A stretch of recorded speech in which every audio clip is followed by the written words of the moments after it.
This is Sunday Skate with Scott McLaughlin, Andrew Razor Raycroft, and Bridgette Proulx on WEEI.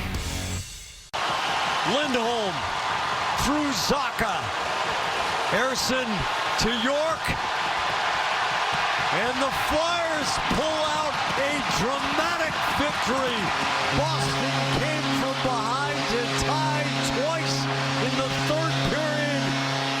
But Tyson Forster had the winner with $1:29 to go. 3-2 Philly. Welcome into Sunday Skate. I'm your host, Scott McLaughlin, with Andrew Razor Raycroft and Bridgette Proulx. Nico behind the glass for us.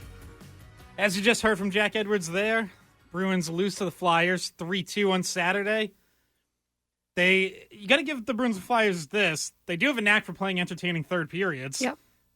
We're not necessarily starting out so entertaining, but... Yeah, so a week ago Saturday at the Garden, they combined for 7 goals in the third period. Bruins hung on to win that one 6-5. Yesterday, as you alluded to, pretty dull first 40 minutes, especially for the Bruins. I don't know how many times Jack said, bring some coffee. I don't know if he's talking about for Brad Marchand or for himself or what, but yeah, I mean, it's a 1 p.m. start.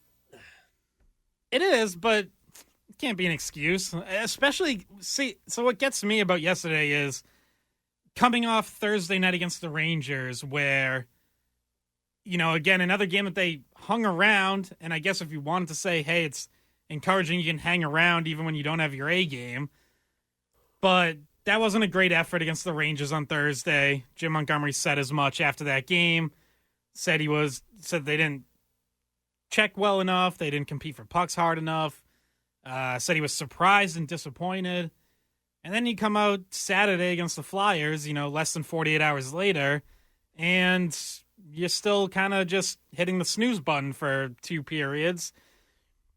Finally wake up. As we heard from Jack, they tie it twice in the third period, but give the Flyers the lead right back both times. So back-to-back losses as we sit here on a Sunday morning. We know still in great shape playoff-wise, but 10 games to go. I don't know about you guys. I would like to see more consistency. I'd like to see some 60-minute efforts start to pile up instead of having back-to-back games where, 20-minute effort, 30-minute effort. What are we calling that? I think we're still a little bit a ways from getting there where it's necessary. You still have a month to go till the NHL playoffs start. It's a really long time. A lot of hockey still to be played. I think you can understand why and how these games, like yesterday afternoon, the 1 o'clock start, the Flyers needing it, the Bruins just, I agree, you need a little bit more. I think the good news is, do you really, for me, again, this is the way I think about it. Do I think that Brad Marchand isn't going to be able to bring it and doesn't really understand what it takes in Game 1 of the Stanley Cup playoffs? No, I don't have an issue with that. I don't think David Pasternak's going to have an issue in Game 1. I don't have an issue with Charlie Coyle figuring out in Game 1 or Charlie McAvoy. And we're seeing Brazeau. We're seeing Geekie. We're seeing Heinen play really good hockey right now. Those are the guys that need to get cranking, and those are the guys that need to continue to build their games. Brad's struggling. He's a big, he's a big difference maker for this group. He needs to get the 400th goal to get over it. It's in his head. He's thinking about it nonstop. You can tell he's frustrated. He's been nicked up 4 or 5 games in a row where you're like, oh, this could be a week injury. This could be a 2-week injury, and he's battling through that.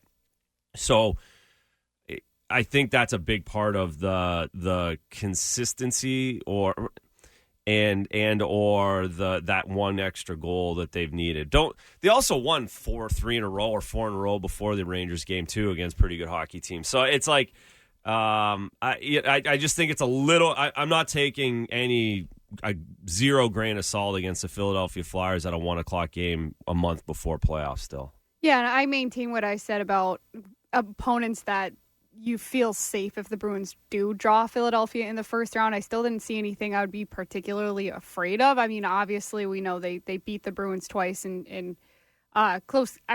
They beat the Bruins this time in a close game, but I don't think they're too much to worry about, right? Like if we're talking about who they draw, I think that was kind of an off night for the Bruins, and that you hope that in the playoffs the desperation looks different for Boston. And to talk about Brad Marchand, I thought that he might get one yesterday because he was so mad. Like when he plays mad like that, because he got that knee on knee. Yeah, he was either going to score or he was going to get fined by the NHL. It was something, because I was thinking Or the both. same thing. Yeah. Or all, or that 'Cause was he- frustrated. he He's had- frustrated. He's very frustrated. And he's done this the last few years at this time of year where he's gone cold. He has, and he's been able to turn it on. So again, that guy's the least of my worries or anyone else's worries. And I think that he is worth that difference come, give him another 3 weeks. Yeah, I was just going to say, we did see this last year from him where I remember we're on this show having conversations about, hey, is Marchand right? Is he going to be able to get right by the playoffs? And he was the least of their problems in that series, so that's fair. I'm not overly concerned about Brad Marchand. Two guys I will say, like, I want to really see get on top of their games would be on defense, Charlie McAvoy and Hampus Lindholm, who I think are just so important to whatever this team's going to do. And McAvoy, I thought, took a step in the right direction yesterday. I would not go as far. Jim Montgomery said he was dynamite. I don't think I'd go quite that far. But I think McAvoy had been struggling a little bit prior to this, prior to yesterday. Lindholm's, when he first came back from his injury, I thought he played really well. I thought he came back really strong. And then I think you've seen a little drop off here recently. And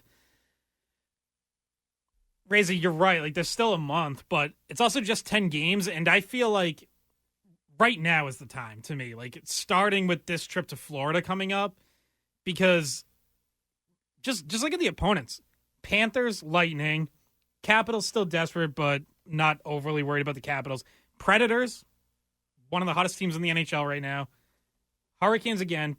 Hurricanes, Panthers, Hurricanes again. Like, that's...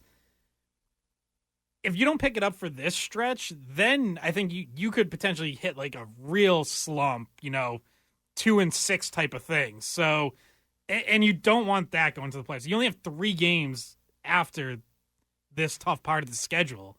So that you really don't want going to the playoffs. So I would say if they ramp it up now, then fine. You look back at these 2 games, you say, all right, that was the last little blip before the playoffs, all good.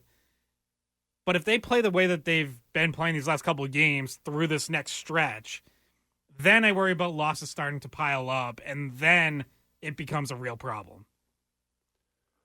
Well, yeah, I mean, they're going to lose 2 more in a row. I'd almost guarantee it. When you're playing Tampa and Florida back to back. Well, but it shouldn't be these 2. Like, it shouldn't. It can't get to 4 losses in a row. Why I not? don't. It could. It really could. Sure, it could. But it's not going to matter on April 19th. That's my point. It won't. It really won't. They need to play better. They're going to up their ante. They're going to have great games. We're going to see some great hockey either way. It's just where they're at in their season and where they're at in their careers and where they're at in the organization's cycle. It's all about April 19th, and they need to get better.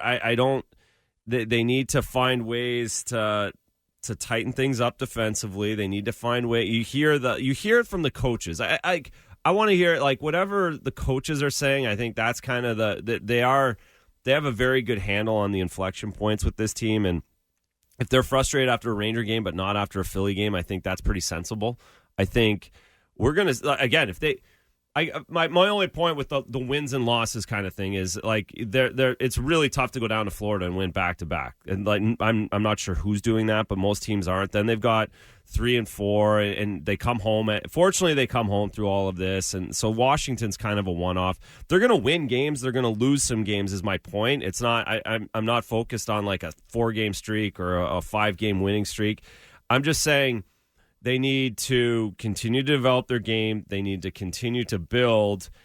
And you're not going to hear them be concerned about wins and losses, I guess is my point. You're going to hear them be concerned about getting their lineup right, who's playing defense in game 1, where's the goaltending at, where are the forward situation, the power play, how are all these things progressing? And I think we have to believe that the coaching staff and that the players have this plan in place, whether it's winning or a loss. I think that they do have that in place. They have an idea of how they want to work these last 10 games.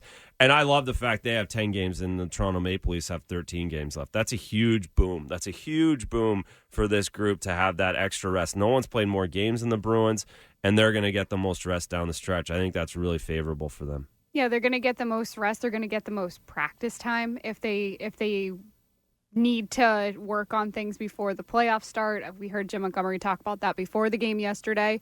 And you're talking about the game plan for the next 10 games or the last 10 games, Razor, and it sounded like the rotation is the plan in terms of goaltending for the last 10 games. I don't know if you had anything that you want to see from goaltending in this last stretch of the season. What do you want to see from them improving, and what you think of the game plan for them? No, I'm not surprised. I mean, I know they're going to do the rotation. That's what they do. I think it might deviate a couple games here or there if one of them plays a little better than the other. You might see 2 games in a row. And you know what they're going to do? I know what they're going to do for sure is that at some point they're going to pump fake everybody, and they're going to give everybody a 2 games in a row. And I'm going to have to sit here on Sunday morning. We're going to have to talk about rotation and how, because it's going to be a Thursday, Saturday where they're going to play one of them 2 times in a row, and we're going to have this big thing. So they're going to do it. They're going to switch off the rotation just because Monty said they're basically going to rotate. So he's just going to stir it up a little bit by going back to back at some point. I think he says stuff to keep people off guard more than everyone thinks. Really? I think he does play that a little bit. We've done that with the injuries a few times where it's like, oh yeah, he'll be back, and then it's like a week and a half. Yeah. Lindholm, oh yeah, he'll day to day. He's like missed 8 games. So Forbert. There's some of this, so there's some of the New England Patriots still in that building where you're not really sure what's going on. I think the rotation remark the other day is some of that. You want to see one of them. You want to see one of them grab it, but I don't think it matters anyways. We're going to be talking about it. I think again, I want to see the D get set. I think I want to see the special teams get a little more set, the PK get a little more set in how they're playing.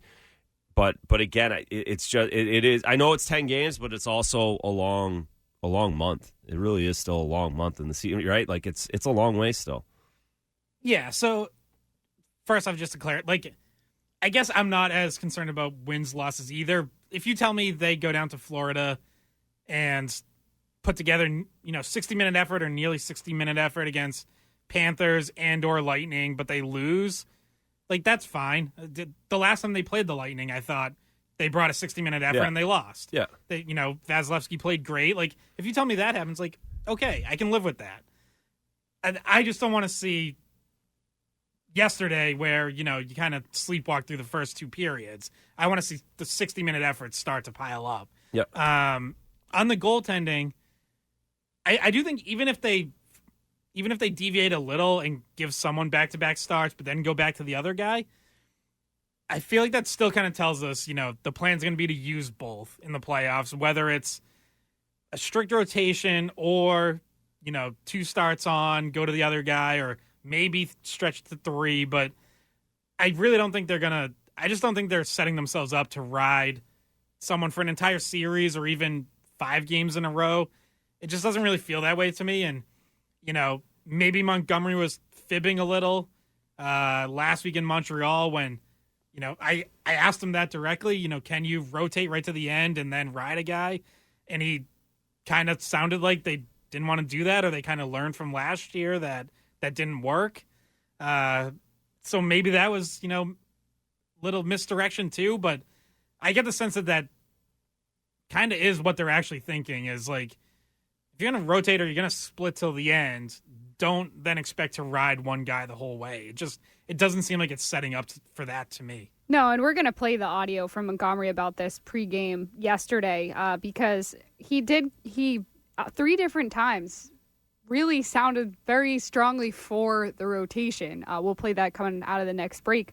But what he said that I thought was the most interesting part of it was, I don't see a reason to change it up. And if you don't see a reason to change it up and you're making these comments publicly, then you do that in the playoffs and you ride one guy, you're opening yourself up to the criticism again from the fan base. Like, what you said you were willing to do this. You said you don't see a reason to change it, and then you change it.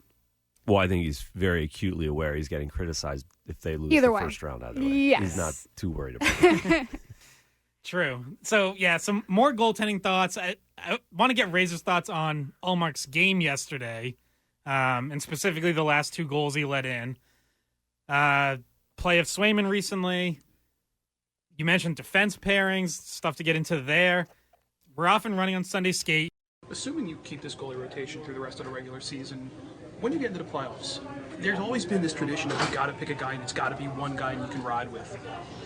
Are we at the era now where you can alternate come playoff time the way you would regular season time? I do. I think you can, because that's what we're used to. That's what their bodies are used to. So it makes a lot of sense. Your current plan here, tomorrow there'll be 10 games to go. Your plan would be alternate to the end? Yeah, I don't see a reason to change it up. Welcome back to Sunday Skate with Andrew Raycroft and Bridgette Proulx. I'm Scott McLaughlin. That's Bruins coach Jim Montgomery talking about the idea of rotating goalies. I actually agree with all of that. That's exactly how I feel. But Razor, you think possibly some misdirection there, or maybe just not totally playing his hand? I'm not holding anybody to anything what they say about playoff time on March 24th. That's all. You don't think you can read into it at all? Not even a little bit? No, No? of course not. It's Not at March all. 24th. No. Listen, it's going to be a thing all the way through. Listen, if they rotate, I can't wait for the Game 4 rotation talk of who's playing Game 5. So that's not changing, right? Like we can all say that, right? Like we can. We're not going to talk about goaltending. If they say Game 1, we're rotating all the way through. So then we're not talking about goaltending, right? Because it's just going to be a rotation. We're not going to talk about who's going in, who's playing well, who's not playing well, right? Is that how that's going to work? Not. So what do we? No. What are we talking about? My take has never been that strict. Like I'm realistic about this. You know, I don't think like you have to stick to every other game no matter what happens, and you never change it for anything. Like I'm flexible. But that's the rotation, though. That's what Montgomery just told us, is that their bodies are used to it. Why would we switch? That's what they are. But I think whatever your plan is going into the playoffs, you have to be flexible enough to adjust as things change. And that would go, even if you're riding one goalie, if he doesn't play well, you got to be ready to make a switch. You can't just say, well, he's our guy, and even though he's given up 15 goals in 3 games, we're sticking with him. Like, you got to. That goes for your lines. You got to be willing to change those up. You got to be willing to move guys in and out, move someone on or off the top power play unit. So there has to be some flexibility. I'm not strict. It has to be every other game.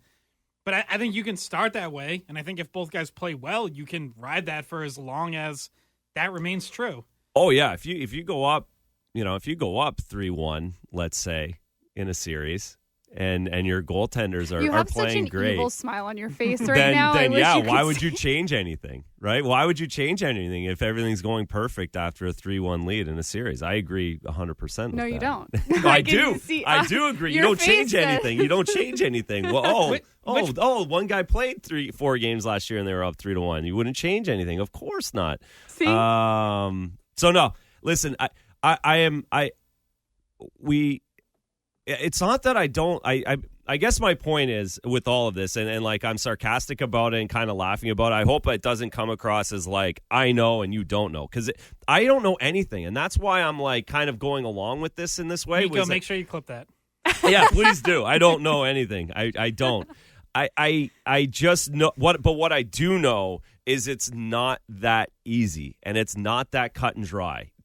And that's what I guess maybe that's what I hear in my head is when everyone says, and I'm not saying you, I'm saying everybody, because it's a lot. It's a big, huge swell of fans and media and people that say rotation, and I feel like they say it because they think it's easier. And my point is that it's actually harder and not as easy when you're dealing with a rotation come anytime. So yes, it works in the regular season. Yes, they've been able to play off of it, but I just know that the playoffs are different and it gets heightened and it's not as easy. And I feel like the reason why people say rotation is to make it easier and to make this team better, because it's easier just to rotate the goalies and they don't have to make decisions, and that's just what they do. It's just that's what I hear when I hear rotation, when I hear those questions being asked, and I just put up a bit of a wall on it because I know it's really difficult to do it that way. That's what I do know. I don't know what they're doing. I don't know a lot of things, but I know as a goaltender how playoff series is run, that you're going to do a rotation and sticking to the rotation is very difficult. I just wonder in the room. And it's why it's never, ever, ever been done in the modern day game of hockey. Yeah. Not Jerry Cheever's 72. Let's not do that. Let's We had talk some about calls within the last last week. 25 years of hockey. It hasn't happened. So my question is, just because like you have this perspective from being in the room, when you were playing, how would it affect you if you were in a rotation where you thought you were playing well enough to get in? Like, how would you feel if you either were the guy who had to sit out the series, even though you've been playing pretty much 50-50? How would you feel to be the guy on the outside of it when it wasn't what you did the whole year? Well, it doesn't matter. Right? Like, feelings don't matter. But then you have to come in game Well, no, 6. then, yeah. Well, how does it feel to hear that you're getting traded?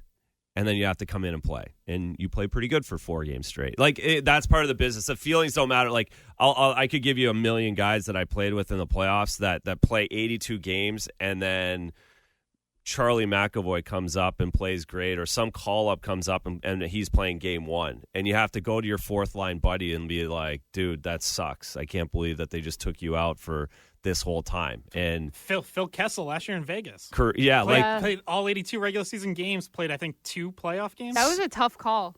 Yeah, so that happens all, like, it just does. And the goaltending, you're going to feel horrible. You will feel horrible. But if everything's going great, then you sit and watch and cheer them on. And then when you're taken out or when you're put in, you have to play great and try your best. I mean, Marc-Andre Fleury, a Hall of Famer, it happens, and as a team, as a coach, as a player, those feelings go out the door come playoff time. I have a question on the flip side, too. Uh-huh. If you have been splitting the net 50-50 and then you are told you're the guy, does that put a lot of pressure on you if you haven't done it the whole season? No, that's what you want. That's why you're playing as hard as you can every other night to get that opportunity. And I can't say for everybody, but I wouldn't. Maybe the bodies feel different. I never did a strict rotation, but I've played a bunch of games in a row and felt fine. I don't know how. I don't put a lot of stock in that. Maybe there's more to the science nowadays than I know. But I would, if you gave me the option to rotate or to play every single game, I'm taking every single game every single time. Yeah, I would say any goalie is going to be a championship goalie is going to have to overcome feelings, getting benched. Like, I think of even here, Tim Thomas wins the Vezina in 2009, loses the job to Tuukka Rask down the stretch in 2010, doesn't play that whole postseason, has the mental strength to come back, win the Vezina and the Stanley Cup and the Conn Smythe again the next year. Like, you got to figure out a way. So Stop the puck. Yeah. So for me, I don't want a rotation because I think it's easier. Like, I'm totally with you. It's not easier. It's hard no matter what. I don't think it's more difficult, though, because I think when you have, I've made this point before, I think when you have 2 really good goalies, if plan A doesn't work perfectly, it's difficult no matter what. And I think we saw that last year where, okay, like, you could flip that and say picking Allmark and going with him might have been, quote-unquote, easier than continuing the rotation. Well, yeah, it was easier until that overtime goal in Game 5, and then he struggles in Game 6, and now it becomes, now you have a really difficult decision. So I think no matter what, if you have 2 good goalies, there's going to be questions about who's playing, who should play, when do you make a switch. So, yeah, it's not easier, but I don't, in this case with these 2 goalies, I don't think it's any more difficult either. The other thing too, right, is, and I think this is really important to realize as well, is that every Stanley Cup goalie, every team that wins the Stanley Cup, they have a lot of bad games within those 27 games that it takes to win, right? Like there's a Tim Thomas he was down 0-2 in the first round, playing horrible. He played horrible in the first round against Montreal, right? Like he came up with the wins in Game 7, but he played bad. He did, and they almost all got fired. They almost all got gassed. The whole thing. If that goes the other way in Game 7, it's the whole franchise is different. He played bad in the first round. Vasilevsky's played bad in different times winning Stanley Cups, as great as he is. Patrick Waugh was bad. So that's the thing that we all have to remember, too, is that goalies are going to play bad and win the Stanley Cup at certain times. You could even have a 2-game bad streak as a Stanley Cup winning goaltender. And that's what makes game-to-game, minute-to-minute decisions difficult, because you're going to have guys play bad. So you say Ullmark was bad in Game 6. Well, yeah, there's lots of goalies that have won Stanley Cups that were bad in Game 6s of series and still won the Stanley Cup or still won that series. So that's the other part to remember, is that you're not, just because you rotate, you're not getting a great effort every single time from these guys. Just all of a sudden, now no one can play bad 2 games in a row, or these guys can't play bad 3 games in a row. That can still happen as well, and the best work through it. Yeah, I do think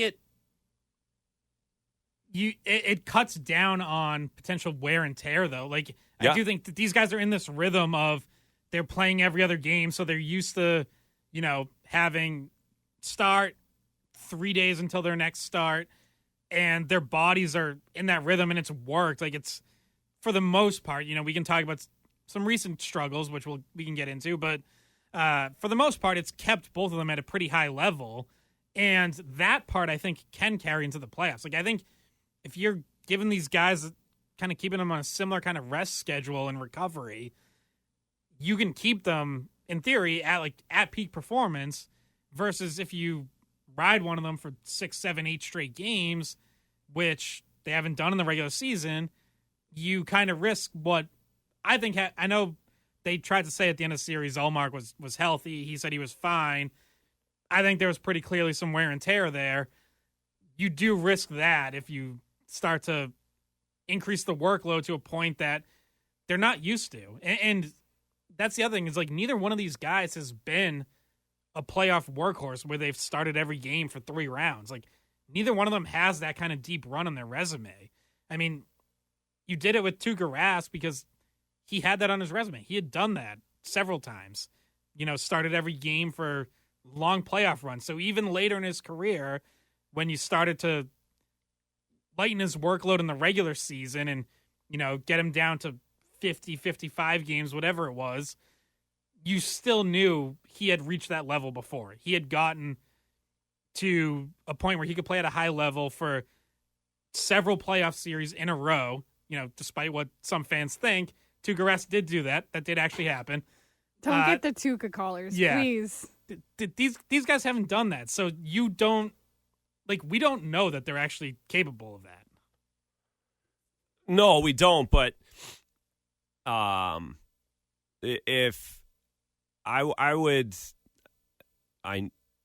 you ask them, if you think that, Mr. Swayman and Mr. Ullmark, do you think you could take this team and play 25 games over 52 days and win the Stanley Cup? What do you think the answer is going to be? I would hope they're confident enough in themselves to say correct. Yes. And to answer a question with a question, I suppose, is what contract are you giving these guys? What if they can't do that? What you're giving Swayman 8 years, $7 million to rotate through the playoffs for the next 8 years because he can't, what? How do you know what you have, and how do you know? So that's dangerous to say too. That's all. That's just it's.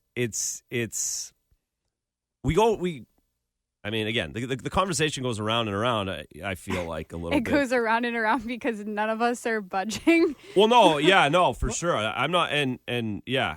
All right, so let me push it forward a little bit since he just mentioned this, because I've heard this right all year. It looked like this was going to be Jeremy Swayman's year, and if they were going to ride anyone, it was going to be Swayman. Now it's gotten a little more muddled because Allmark has been better recently. There's, even I would say since the All-Star break, but even if you just want to keep it to the last week or two, it's clearly been the hotter hand recently. There seems to be some people who are like, still want to go with Swayman no matter what because it's his time and you have to see what you have before you give him the next contract. Yeah. Does that factor in at all? Like, can you at all think, well, we need to see what Jeremy Swayman can give us if we ride him because we have to make this decision about his next big contract? Or can you only are you only focused on the here and now, what's best right now? And if that means Swayman doesn't play at all in the playoffs, then so be it. I think that. I mean, you're trying to win now. Like you're not saying, "Oh, we got to find out what we need to give him." Like obviously, the contract thing with him, they've pushed it and they've pushed it and they've pushed it, and it doesn't seem like what they're gonna learn is gonna just be what's best for the team, right? They're gonna have to use the sample size that they have and what works best in the playoffs. I mean, who knows? Maybe he steps up and has some incredible wins or leads, stands on his head in the playoffs. But you can't do it just because you're like, yeah, we need to determine our next 8 years right now. No, you need to determine each game, each series on its own.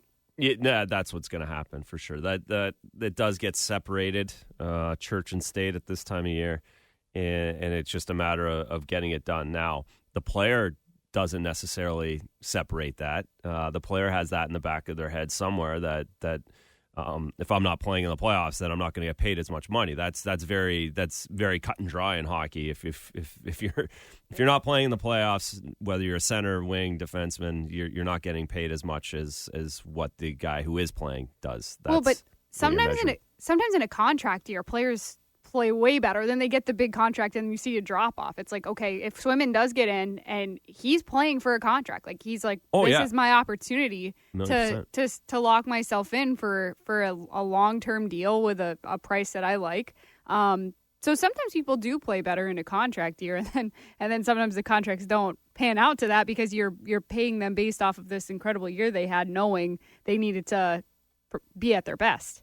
Yeah, that happens more than not, really. Which Swayman had been doing until quite recent. Like, he was an all-star for a reason. He deserved that. He's still, even with a recent skid, a top 5 or 6 goalie on the season. So before we get to our next break in a few minutes, got to take Maria. I've made Maria wait longer than usual. Good morning, Maria. No, it's good morning. It's well worth waiting. This is really good conversation. And I appreciate all the insight that all of you have because clearly you follow the team a lot more deeply than I do. But I, in fact, am getting worried only because I continue to see the same kind of chronic patterns in the losses that are very troubling to me now with so little time left in the season. These aren't small sample sizes at this point where we're seeing, a lack of emotion sometimes, a lack of pushback, the inability to play a full 60 minutes, the inability to make a strong play on the puck in your defensive zone, and now we're having some hiccups on the part of our goaltending. So, I know that there are going to be losses, and I can appreciate that, but my view has been all along, it's not the loss, it's how you lose. And I think that's what worries me moving forward into the playoffs. And I need to get this off my chest with regard to yesterday's call on Brad Marchand. And I, myself, am sick and flippin' tired of the NHL officials treating Brad Marchand like he's still a common criminal. What was done to him yesterday was so egregious, so embarrassing, so blatant that those officials need to be called out publicly, fined, suspended. I don't care what you do to them. But that was so blatant. And what happened to him was so dangerous, that knee-on-knee check. If the roles were reversed, Marchand would have likely been immediately tossed from that game, and we'd all be worrying about how many games he was going to be suspended for it. And let me just say this, too, about Coach Montgomery. Say what you will about John Tortorella, like him or not, but at least he shows emotion, and he backs his players up. And that's what I wanted to see from Monty. I don't care if the refs throw you out of the game. I don't care if the league fines you. Stick up for your captain in that instance. Thank you for the time, folks. Thanks, Maria. Yeah, that definitely worth touching on that Marchand knee and the penalty call. On Tortorella, I'll say, does he have his players back? Because he just benched his captain, Sean Couturier, for 2 games this past week, and maybe he explained it behind the scenes. He certainly didn't publicly.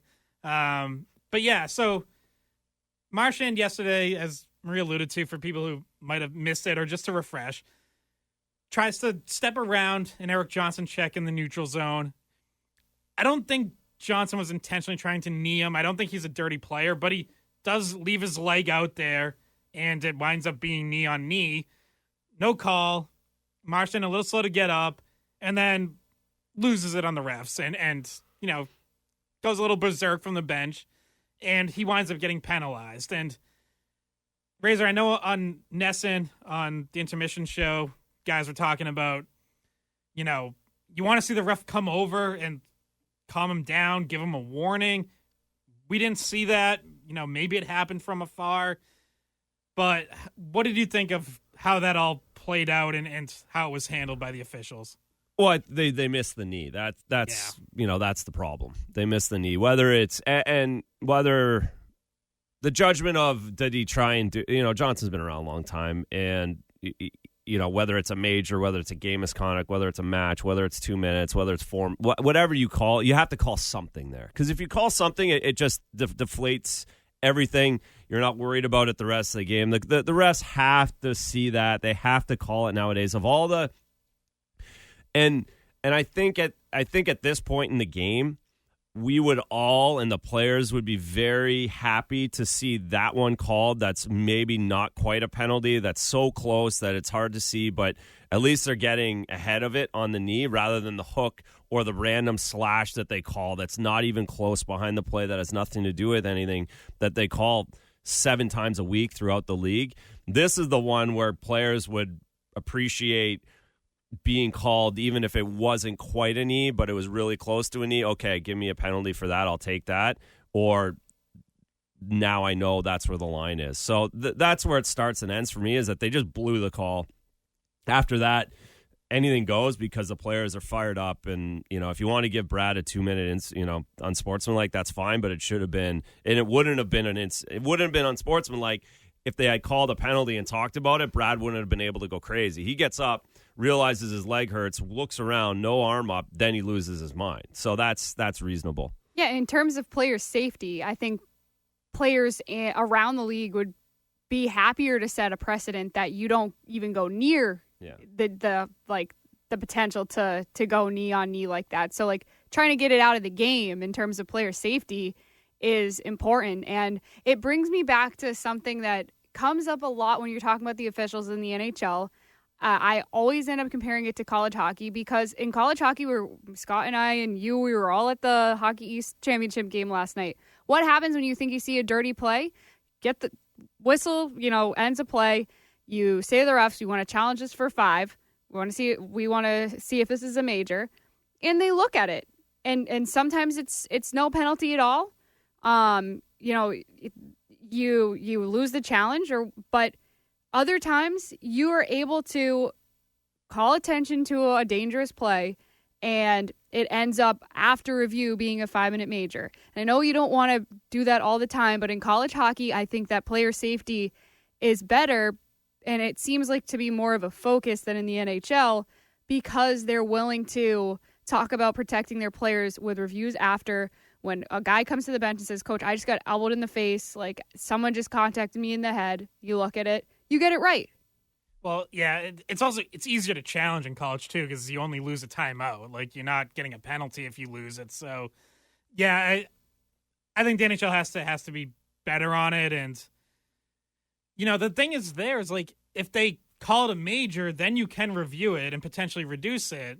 So maybe you say, like, hey, just to err on the side of caution, but to raise this point, like, they just completely missed it. They didn't call anything. Like, even... Which in college hockey isn't a problem because you can review it. Yeah. Like, even worst case, they, could have called it a trip just That's right. to be something. So... If his arm goes up, if the ref's arm goes up, Brad doesn't lose it. He's not, like he lost it right away because he sees that there's no arm up. Then he loses it. It wasn't like he waited to hear what the explanation was and then he lost it. He was losing it because he couldn't believe that there wasn't a penalty called. Right. And do you think, and this is another thing Scott and I were talking about because of this whole 5-minute review for a 5-minute major thing yesterday was, do you think that the NHL should do what college does and you don't have to get a misconduct if you get a 5-minute major? Because in college hockey, you can just get the 5, and you're serving the penalty in the box. You come out, you play the rest of the game. It doesn't always attach to getting ejected. Yeah, that was weird the other night. I think at the NHL level, I feel like if you're doing something that's bad enough to get a major, then you should probably just be out of the game. And also don't forget. But don't you think it makes refs more less likely to do it? Don't forget what happens if somebody does do something for a major in the NHL. Then he has to fight someone after. You don't have to fight anybody in college hockey after the game. So, getting that guy out of the game typically diffuses the whole situation with a 5-minute major. If you give someone a 5-minute major, he stays in the game. Guess who's, Ryan Reeves is chasing him around the ice the rest of the night. Do you think that's how it should be, though? No, because that's buffoonery at this point. Yeah, we already have enough. We already have enough of that at times.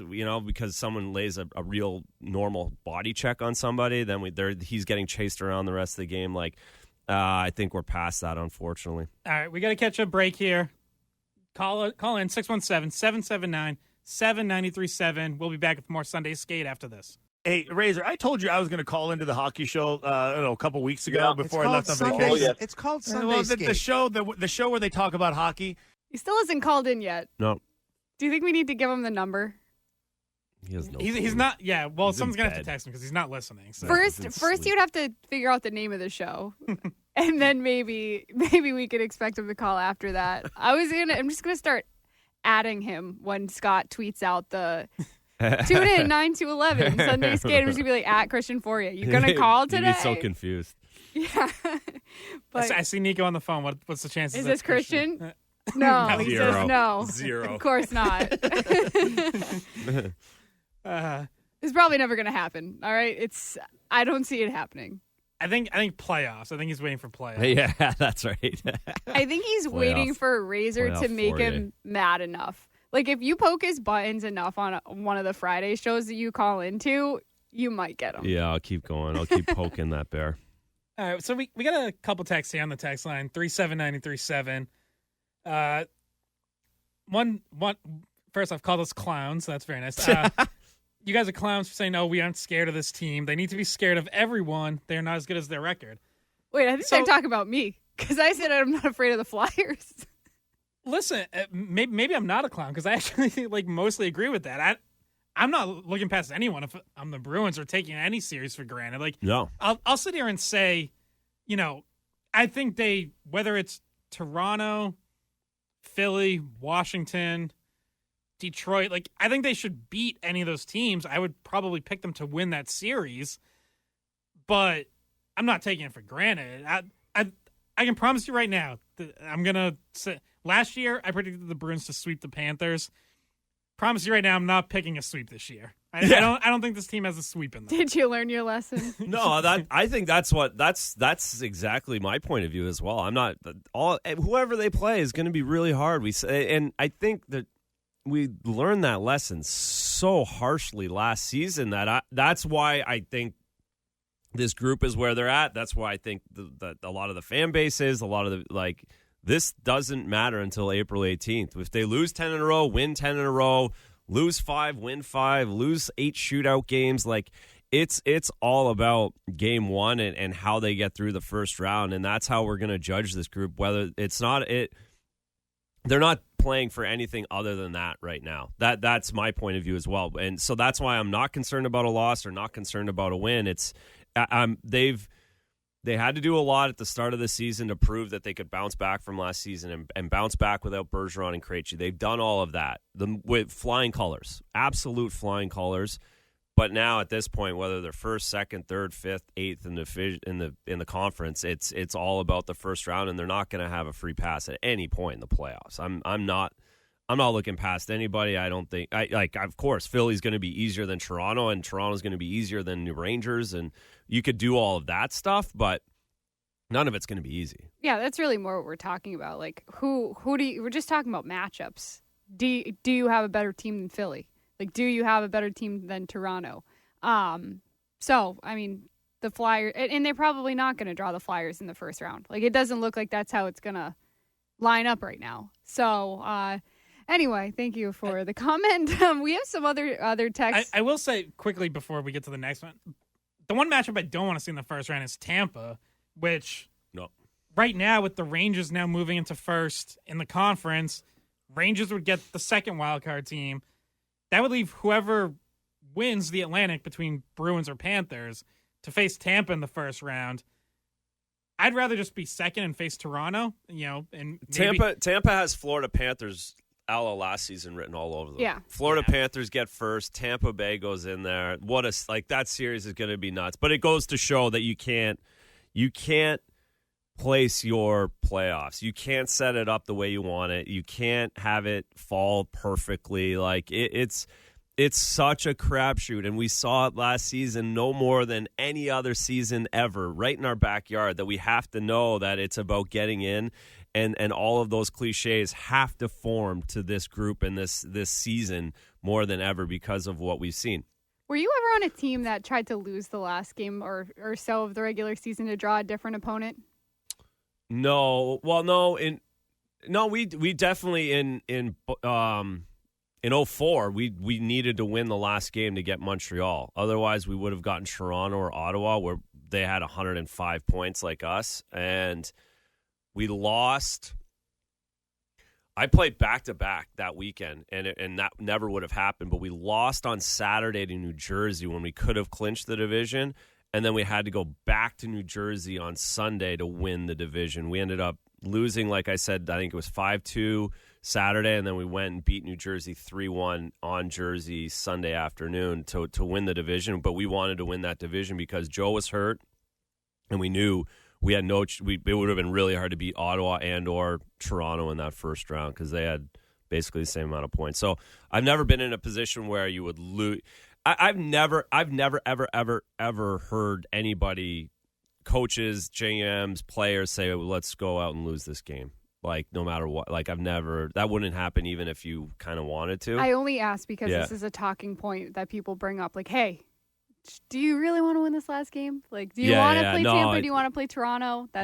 Guys still want to score goals and make saves. So but that you kind of makes could it hard put in personnel that doesn't necessarily. Well, sure, like you could, but those guys want to win and play too. You do that in exhibition preseason all the time. Oh, look at this lineup, and they go out and beat the regulars 5-1. Those guys want to win a more. job. That's right. Like at the end of the season, the guy's fighting for his dinner rather than just like 2 points. All right, we gotta get to a break. Hour 2 of Sunday Skate coming up. Call in 617-779-7937.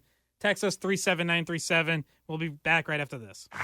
This is Sunday Skate with Scott McLaughlin, Andrew Razor Raycroft, and Bridgette Proulx on WEEI. I heard you touching on some of this along the lines of these last 2 games. Tough to find room, tough to find shots. Yeah, it's and I just told the team, like, it's what we got to get used to. It's what it's going to be the rest of the year. So you got to have second and third effort to create offense, and you have to be desperate getting back above the defense. Welcome back to Sunday Skate. We'll take you up to 11 a.m. Christian Arcand on after that. I'm Scott McLaughlin with Andrew Raycroft and Bridgette Proulx. That was Bruins coach Jim Montgomery talking about these last 2 games and facing tight checking from the Rangers and Flyers, trying to break through, something Bruins are going to have to find a way to be better at, creating offense as teams lock down defensively here late in the season, then especially in the playoffs. Let's get to a couple calls here. Let's go to Jay in North Carolina. Good morning, Jay. Good morning, folks. As usual, your analysis is spot on. I really appreciate your insight. I have a couple of questions. The first one's for Razor. Razor, if are the goalies penalized statistically for empty net goals? No, they're not. No empty netters, but they are for the overtime goals. And number two, I spoke with the screener for WEI, and I said, who is the enforcer for the Bruins? He said, we don't have enforcers in the league anymore. I said, bull crap. I said, you got Rempe over in New York and McCormick for the Devils. Who's the tough guy for the Bruins? Well, I mean, sometimes that falls on Trent Frederick, and I do think, talking specifically about yesterday, where, we talked about the Eric Johnson knee on Brad Marchand. Frederick did get up in Johnson's face at one point and was clearly saying something to him. I don't know if he was challenging him to a fight or not, but nothing came of it. Garnet Hathaway kind of came over and, sort of stepped in between them. So nothing came from that. But, look, Pat Maroon can do that once he gets on the ice, and he has started skating. So sounds like he's going to be back at some point. There's still no set date, but they're going to need an enforcer when they place the Panthers. I know that. They got Pat Maroon. Yeah. All right. Okay. Thanks, Jay. So that was Nico you were talking to, and Nico's right that there aren't traditional enforcers anymore, and even Rempe with the Rangers, he's sort of really unique in today's game in that he's playing 4 to 5 minutes a game, if that. Most teams just don't have a spot for that kind of player. He's a new shiny toy too. Yeah. He's not a legit NHLer by any means. He's played 6 games, so and his face from the first game to the last game that he's played doesn't even look like the same person, because he's gotten his face beat in 4 out of 6 games, and it's it's entertaining, but it's also he's not an NHLer except for just to jump out there, and as of right now.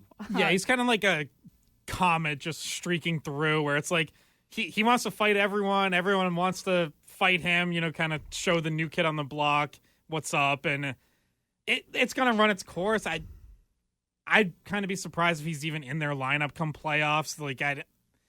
It just doesn't happen in the playoffs as much, where you need a guy or even want a guy out there who's just looking to fight or throw a big hit. He already got himself suspended once. He had another questionable hit that I think probably should have been a game or two, but that he got nothing for. So, yeah, listen, I guess if you get to an Eastern Conference Finals against the Rangers and Rempe's in the lineup and they're actually using him, maybe we can have that conversation then. But in the meantime, I think you're fine with... Well, if he is, then yeah, you kind of do have to have someone out there policing it. I mean, or you just ignore him and just, you ignore him. Not if he goes after David Pastrnak. Well, listen, if Matt Rempe is on the ice with David Pastrnak, then I'm. Yeah, it's go time. Yeah, I'm chomping at the bit if I'm the Bruins. I'm like, great, let's go. That's best case scenario. Yeah, no, it's the goon. It's a guy that's not. He can't compete with David Pastrnak, but he can hurt your best player, or he can hurt one of your players that you need, one of your pieces that you need. It's just something that you don't want to see happen. But Pat Maroon is more than capable of stepping up in those kind of situations if he needs to stand up for Marchand on a knee-to-knee hit or something like that. I met him for the first time Thursday, just up on the 9th floor. We both were just waiting at the coffee machine at the same time, just by happenstance. He's a nice guy, but massive. Bruins have some big guys. When I first met Brazeau, I felt incredibly small. Same thing when I met Pat Maroon. These guys are huge. And then it's funny because coming from talking to some of the college kids this weekend and then coming back to talking to the NHL guys, the size is, you notice a big difference between Lane Hudson and Pat Maroon. So, you don't want to go into the corner with Pat Maroon. Razor, you had Pat Maroon on Morning Brew for an extended chat. We found out he's a big fan of media. Media scrubs are fun. Yeah, media scrums are fun. He was great. Was that a shot at Jack, by the way? No, I don't know. He hasn't no comments about Jack. Why hasn't anyone asked about that? I'm surprised. You could have. I think we not me. No, actually, no, you probably could have. We just haven't. We had that first. I don't ask questions in there if you've noticed. Yeah, we had the first scrum with him the day he got here. Like, literally, like as he walked in the building, the first thing he did was meet with media, which I'm sure he was thrilled about. But we haven't talked to him since then because he hasn't. Got it. I did. I talked to him Thursday. Practiced. He's very nice. He was very nice. Did you ask him about Jack? No, I could have though. I could have. I was just standing there like, I was like, what do I say to this guy? And then I chickened out, didn't say anything except for ask him what he was getting, and he said he was getting coffee because his hands were cold, and I was like, say I'm getting tea because my hands are cold. Yes, and for most people obviously have not been up there. The 9th floor of TD Garden, very cold, pretty much all the time. Very cold. All right, let's go to David in the car, who has some concerns about Bruins in the playoffs.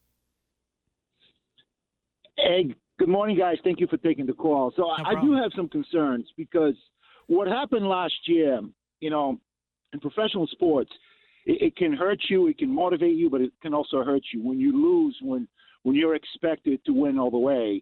And there are games that you lose throughout the season, especially towards the end of the season, that it stays in your mind. And I know people talk about the goalies and all this, but at the end of the day, defense is key. I play professional sports, so I kind of I know what it's like to be in that situation.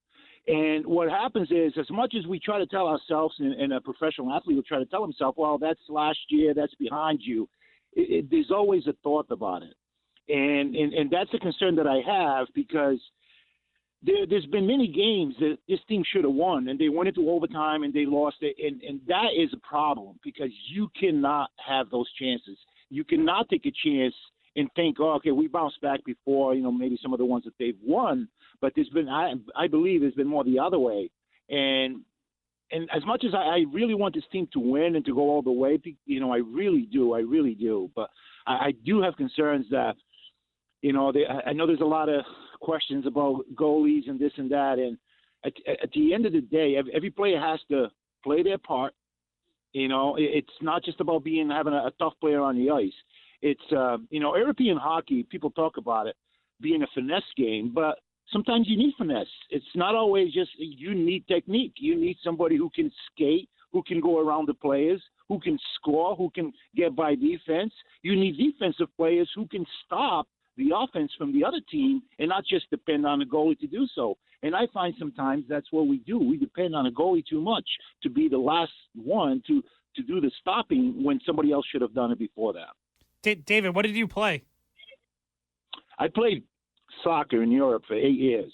Oh, nice. The soccer is a very similar game to hockey in a way. It's a bigger field, but you're out there. You don't have a timeout. You can't just call a timeout like that. You don't have designed plays. It's all on the technique of the players. You talk about it before the coaches coach you. They tell you what to do. But when you're out on the field, just like hockey, you gotta be the one developing the play. You gotta observe. You gotta see what's going on. You gotta set up your players. You gotta make sure your defense is where they need to be when something's going on. And that's why I really enjoy hockey because I look at it. It's faster than soccer, obviously, a lot faster because it's a small arena. But also it's the technique of the players. It's real. At the end of the day, I don't care how good of a coach is. If your players aren't playing the right way, if they're not developing the plays, you're not going to win. All right. Thanks a lot, David. Thanks for the call. Scott had to ask because Scott's a huge soccer fan. I am, yeah. Manchester City, my team. Yeah, that's probably who David played for, right? In a title race. Off this weekend. I think it's international break. But, so the scar tissue from last year, does that carry over? Does that play in at all when they get to the playoffs this year? Any of those feelings? Because normally I would say no, like you're a full year later. The one area where I do wonder if it still creeps in is the problem with holding leads that we've seen throughout this season, which really first started in the playoffs last year. I do wonder if there's still a mental block there. That will...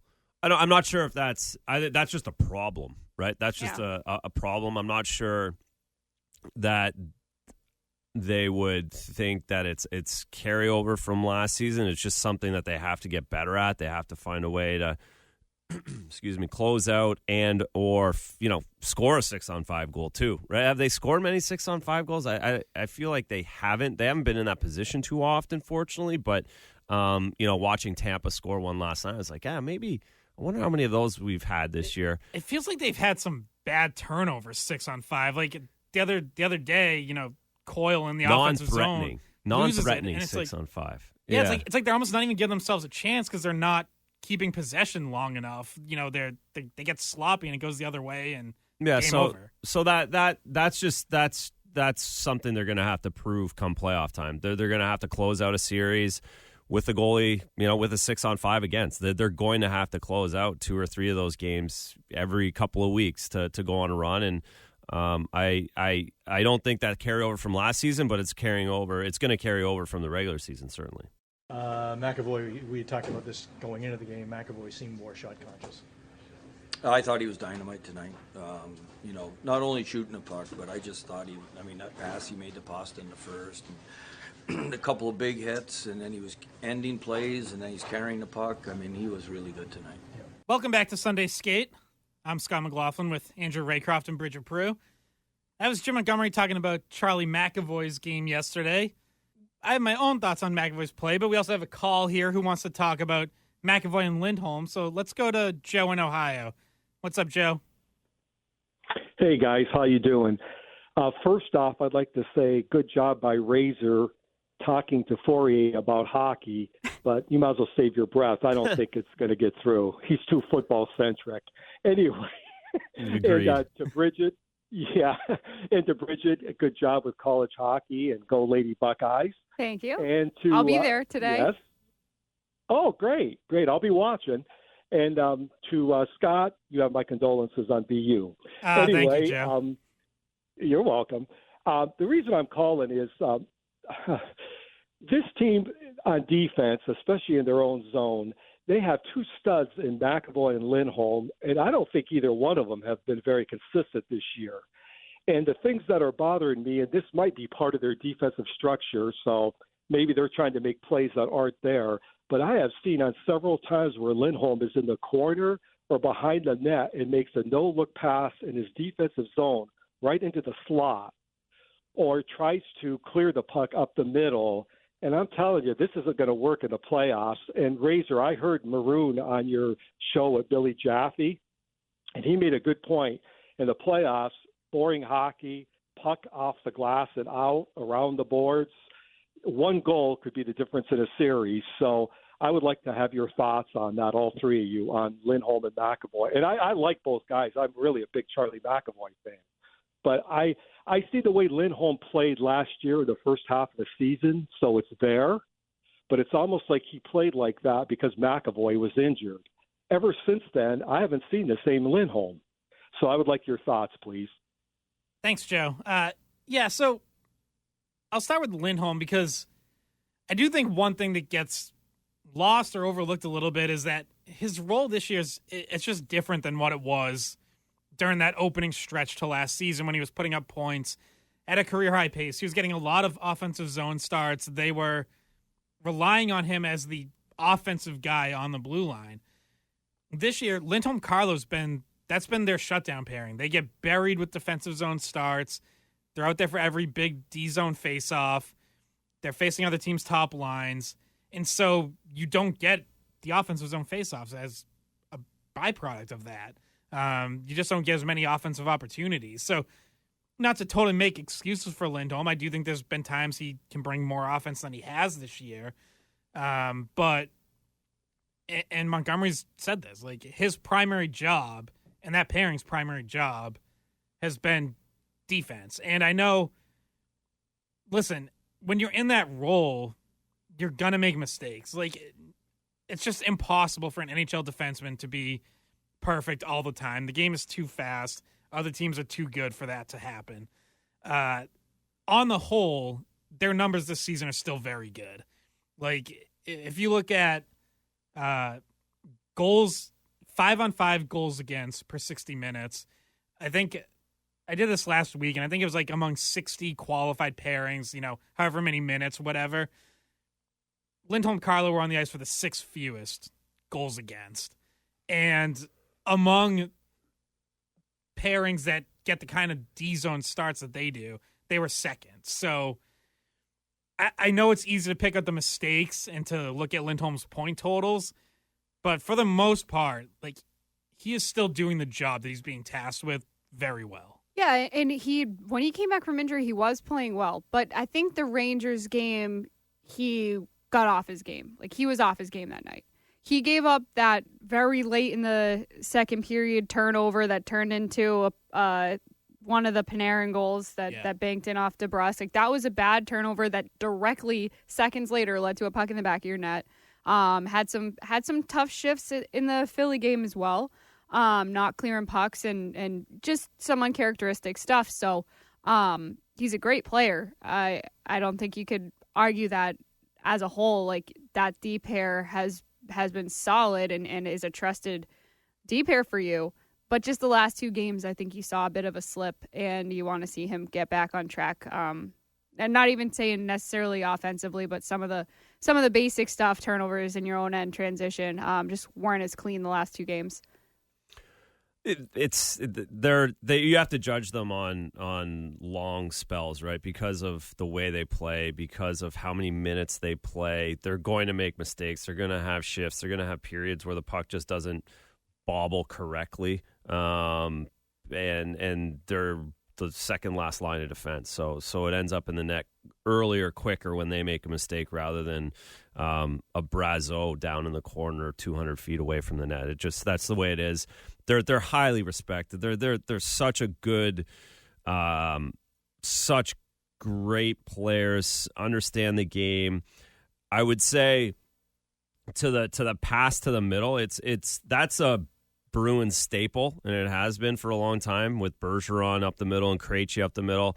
I do want to see them get it play more simpler, and I guess that's the one thing I could really see being important over the next few games is simplifying against Tampa and Florida and Washington and Carolina when they're on the road. And I would like to see them go off the glass and out a little bit more. I'd like to see them punt it a little bit more, like Florida did last season to the finals, like Vegas did to a cup last season.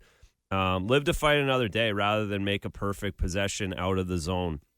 I think that's really what did them in last season in the playoffs. I think they continue to force things when they were getting pressured, and I think there's times when you can use it as a safety valve. So I have no issues with any of the top defenders. Again, they're going to be 25, 30-minute guys come playoff time. I'm excited to see them take on that role a little bit more. I think last season it got diminished a little with Orlov coming in and basically having a big 3. Now you have a big 2 with the secondary pieces. Carlo's great.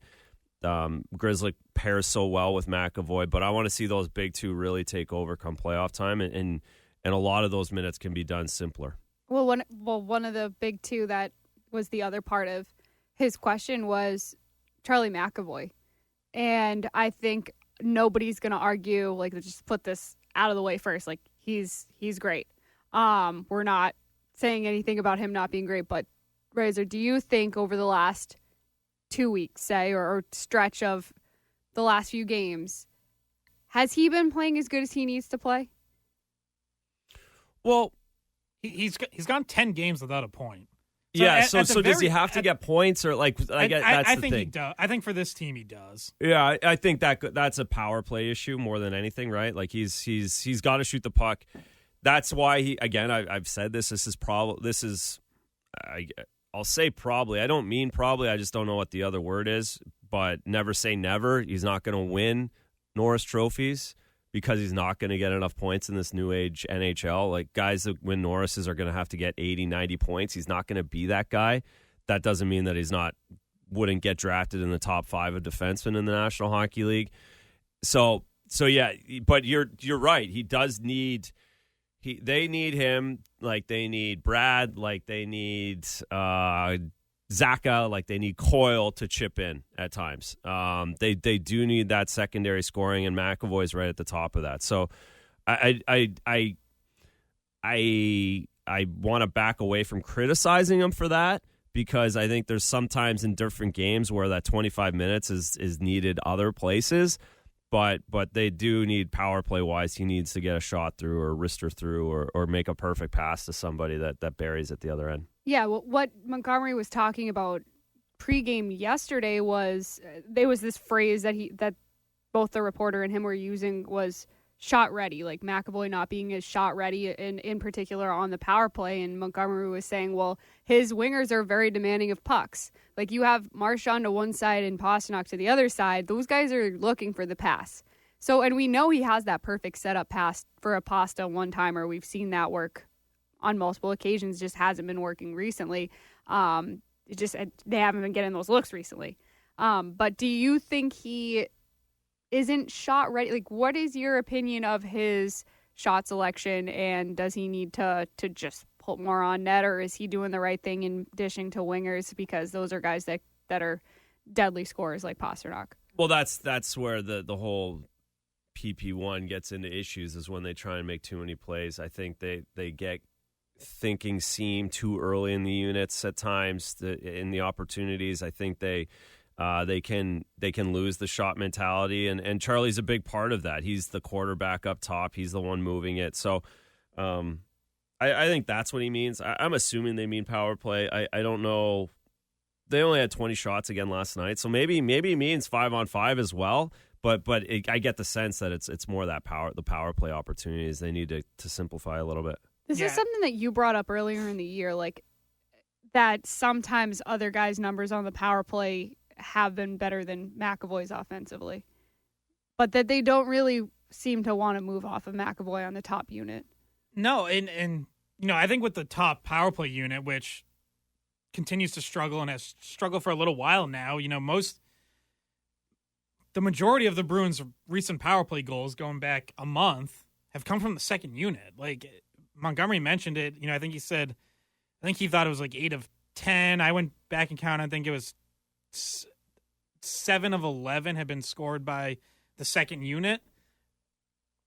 And with that top unit, it's, to me, it's McAvoy and Marchand have to be more shot ready, like have to be more dangerous scorers, because if they're not, if teams think they're always just looking to pass, well, it becomes really easy to overload on Pastrnak and try to take him away. And, Pastrnak has, I think one power play goal, and it's been a while. I don't have the exact numbers for him, but 15 games, so it's 18 games, something like that. McAvoy's gone a couple months without a power play goal. Not that it's his. Not that you necessarily need him scoring, but you do need him shooting just to get things moving. Looking, whether it's for a tip, a rebound, the best way to get a penalty kill scrambling is to get shots and then retrieve rebounds and keep it moving and get guys out of position scrambling. Like when you're structured and you're just standing there passing around, most good penalty kills can defend that. They can stay in their structure. They can take away that seam pass to Pastrnak. So other guys have to be willing to shoot and have to have that mindset of getting pucks to the net. And I specifically, I would like to see the Bruins getting pucks to the net very early in the power play. Like you see other teams do this. You saw the Rangers do it the other night, where it's like they win a faceoff, and I think it was Panarin from the top of the circle, and clearly not looking to score, but shoots 3 seconds into the power play. And then the Rangers get the rebound, and now they're off and going. Bruins, it feels like a lot of times, even when they win that opening faceoff, it's like they're looking to get set up first, and then they'll start to look for a shot. And I just think they're giving penalty kills too much time to get set. Yeah, typically they've done that when they want to fight out of it. I remember in Dallas, they were in Dallas earlier in the year, and they did that, and they were struggling, and they shoot that one off the skates, off the side of the net of Marchand, and Pasta comes off the wall and just rips it right away off a face-off. It typically gets them better, and I'd like to see that as well. And it'll be interesting, again, let's see if that's the mentality as they get on the road, too. Let's see how this kind of changes.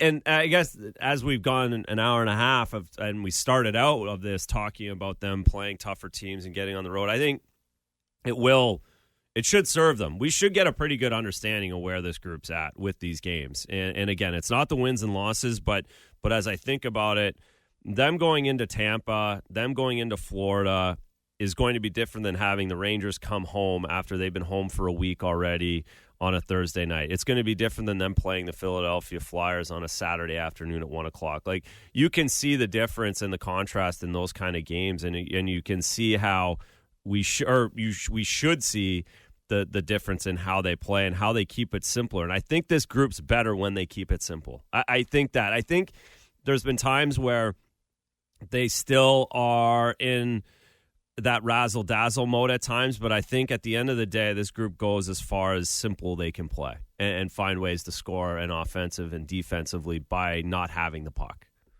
Razzle-dazzle. That's what I took out of that. Yeah, razzle-dazzle. There was a lot of that last year until Game 6. Yeah, and so I guess the real question is, like, how do you get people to buy into, like, know when it's time to stop with the razzle dazzle, the fancy, like how is it? How do you get through to let's just make that clear up the wall? Like how? Well, I don't think is it just. It's not. It's just a little bit of a mindset. I think it's just being okay with not trying to make a play. There's no like buy-in or anything. Like these guys are all bought in. It's not. I don't mean buy-in necessarily. Yeah. I mean, like, how do you make the switch if you're doing it too much to simplify? I know it sounds like just do it, yeah, right? Like, just do it. But sometimes it's like, okay, but they're not in this situation. Well, but that goes. I think a little bit of that goes to playing the Flyers on a Saturday afternoon. Like that, the mindset's a little bit different. You're not as you're a little more comfortable than being uncomfortable, which again, going into some of these buildings, you should be a little more uncomfortable. And I think that's why, a lot of teams, including the Bruins, are so good on the road at different times with the way they use their structure just in a different way. They don't force that extra play through the neutral zone or in the defensive zone. By the way, if you wanted to see a beautiful power play operating in all cylinders. BC. I've ignored this long enough, but the Boston College Eagles beating my BU Terriers in the Hockey's championship Saturday night scored on their first 4 power plays of the game, and they just have an insane amount of talent. 4 first-rounders on their top power play unit. Will Smith, 6th overall pick of the San Jose Sharks this past summer, freshman who leads the country in points, had 4 goals and an assist in that game. First rookie to ever have a hat trick in the championship game for Hockey East. Yeah. I mean, he was phenomenal the whole weekend. That freshman line they're all like NHL ready. I know everybody at BC wants them to stick around for another year. I doubt you're getting all 3 of them back. But they think faster, they move the puck faster, they move their legs faster than pretty much anyone in the country. It is going to be hard to beat them for a national title. I feel like they're the odds-on favorite going in after what we just saw. Easily, yeah. Yeah. Like I think BU has a national title caliber team. I was telling you guys this off air, and they very well could end up in the national championship game in a rematch against BC. And it just feels like, unless something happens with BC or they have an off game or you find a way to completely stay out of the box, like BC's one, we all watch a lot of college hockey. BC's the best team I've seen in a long, long time. Maybe for me, maybe ever since I really started following closely. I was too young for that 93 Maine team with Jim Montgomery and Paul Correa leading the way. Like I can't really speak to that, but modern era, like I don't know who really comes close to this BC team. No, and if you're, I hope everybody's college hockey fans. I love college hockey, obviously. But there's 2 Bruins prospects on that BC top line. Andre Gasso is, I think he's right wing. And Oscar Jelvik is the left wing centered by Cutter Gauthier. So there's somebody to watch. Yeah, by the way, that's the other line that isn't the 3 freshmen who are all first-round picks, who are like top 5 in the country in scoring. That other line just has Cutter Gauthier, who leads the country in goals. And the top 5 pick, and actually the best NHL. Yeah. He's going to be the best NHLer out of all of them. That guy's legit. And the Flyers traded him. Well, they had to. That's still a crazy. I know. that situation. I'm still trying to suss out what was going on with that. It's very obvious what happened there. And whatever you think is obvious, that's what happened. They're really good. The only thing that's saving everybody else and when it comes to that team is that it's a one and done. And I think they're built for one and done because their special, like I was saying, their special teams are great, their goalie's great, their players are great, so they're going to be fine in one and dones. But anything can happen in one game. If you're playing that team in a 7-game series, you have no chance. Every other college team would have absolutely no chance. One and done, anything can happen. Like at the Beanpot, where BU gets a couple early ones and time runs out. Essentially, that's the hang on any of these teams are going to need. BC will be in Providence, and they should roll through regionals. To BU's point, they are kind of that second best tier. There's BU, there's North Dakota, there's Denver, there's Michigan State, and those guys will kind of battle it out to be in the finals with BC by the looks of things. Yeah, you mentioned BU did beat BC in the Beanpot. That was also the last time BC lost. Yeah, that's 12 in a row. Yeah, that was February 5th. 12 in a row. They're kind of rocking and rolling right now. All right, we got to catch our last break. Well, come back. I have some thoughts on the defense because we got a text about this as well. So I want to wrap up with that. Still time to call in if you want. 617-779. Christian, we're talking to you, Fourier. 7937. Yes, Christian Fourier, call in. We'll be back right after this. Playing the sunshine. That's what I'm going to be doing. Getting on a flight. Rub it in. It's a wonderful thing. Not if I don't decide to take you to the airport after this. I'll get there eventually. We'll find just it. walk. My flight's already delayed 45 minutes. Oh, boy, here we go. Love that. Love Is there rain there? What's that? No rain down there, all right? Just whatever's going on here. Hurricane Scott. You know what, though? It's a nice Sunday afternoon. There's tons of stuff on TV to watch. You get to the airport at the same time. Let it delay as long as you get out at some point today. You can day drink at the airport all day. Right. It's a beautiful thing. It's perfect. I wouldn't mind. That would be the best part of the trip. I'm imagining that's what's going to happen as soon as he leaves here. I'm going to drop him off at the airport, and he's going to have a margarita in his hand within 10 minutes of getting through to his terminal. Absolutely. What time the basketball start? At noon? Yeah, 12:10, I think, is the first you game. Can literally, Perfect. You don't have to leave until 8 o'clock tonight, and you'll be happy. It'll be a good night. All right, so wanted to touch on, so we got a text here. Peak is in now, but he essentially replaced Forbort. Why is Weatherspoon all of a sudden a perma-scratch? I think he got in one game since the contract extension. He was playing well, and it's puzzling. P.S. I like Peak so far, and he needs games since he only played 20 coming in. But some of the regulars look tired to me and could use a game off here and there. So we saw Mason Lohrei draw back into the lineup on Saturday. I think this continues to be fascinating how the Bruins handle specifically the depth spots on defense. I think, whether guys in the top four get a game off at some point, I think it's kind of said. It certainly, they like the Lindholm-Carlo pairing. It certainly seems like Montgomery has settled on Grizzly being with McAvoy. It doesn't really look like Mason Lohrei is going to get a chance to challenge for that job. But, we could sit here and debate whether he should or whether he'd be ready. But those third pairing jobs very much still up for grabs. We saw Shattenkirk come in on his offside play on the left, had one great game, then a quieter game. They want to get Andrew Peak as many games as possible to see exactly what they have in him. Obviously, because, he came over at the deadline. But it does lead to these situations where, Mason Lohrei was out for 2 games before he gets back in. Parker Weatherspoon's now been out for 3. So, Razor, just what do you think of this situation, and how do you think it eventually shakes out in terms of what their best third pairing is going to be? I think the third pairing at the end of the day, and that I hopefully don't think this is a cop-out, is completely matchup dependent. They're really going to favor matchups, whether that's on the road in Toronto, at home against Toronto, wherever they're playing. It's going to be very matchup dependent, and you're going to see it. You're going to see it move a little bit, I think, depending on how series is played, how games are played. You go to the regulars.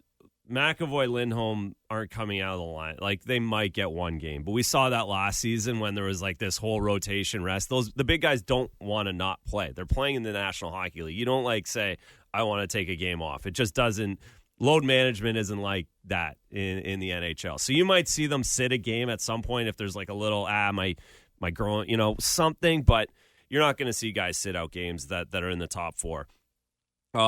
I am curious with Wotherspoon why he seems to have been the odd man out recently, which is interesting. I don't know why or how. I think them putting guys on the opposite side is very different and interesting. The other day when they had Shaddy over on the left, so that kind of stuff is interesting to me. I don't know the answers to any of those questions. I just find it interesting watching how they're working through those 3 extra defensemen, and I think it'll continue to be interesting. But end of the day, it's matchup based. Who starts game 1?